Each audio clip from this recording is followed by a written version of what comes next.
السلام علیکم ورحمۃ اللہ وبرکاتہ۔ ناظرین حضرات، ویڈیو کو لائک کیا کرے، کمنٹ میں اچھے اظہار خیال پیش کیا کرے، اور اگر آپ چینل پہ ابھی تک نئے ہیں تو چینل کو سبسکرائب کر لیں اور بیل آئیکن کو دبانا بالکل نہ بھولیں، تاکہ ہر نئی ویڈیو اور اچھی ویڈیو آپ تک سب سے پہلے پہنچے اور ایجوکیشن آف اسلام آگے کی طرف تیزی سے بڑھے۔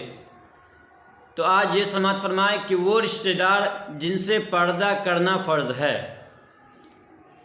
سماعت فرمائے: اجنبی مرد، چچا زاد چچا کا بیٹا، پھوپھی زاد پھوپھی کا بیٹا، ماموں زاد ماموں کا بیٹا، خالہ زاد خالہ کا بیٹا، دیور، جیٹھ، بہنوئی، نندوئی، پھوپھا، خالو، شوہر کا ماموں، شوہر کا چچا، شوہر کا بھانجا، شوہر کا خالو، شوہر کا بھتیجا، شوہر کا بھانجا۔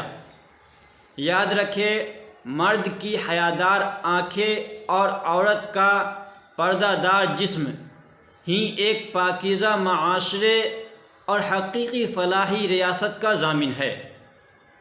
پردے کے احکام کو بیان کر کے اللہ تبارک و تعالیٰ نے مومنین کو دعوت دی کہ اے مومنو، تم سب اللہ کے سامنے توبہ کرو تاکہ تمہیں فلاح نصیب ہو۔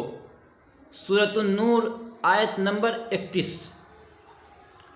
تو یہ تھی وہ مرد کے بارے میں جن سے عورتوں کو پردہ کرنا ہے۔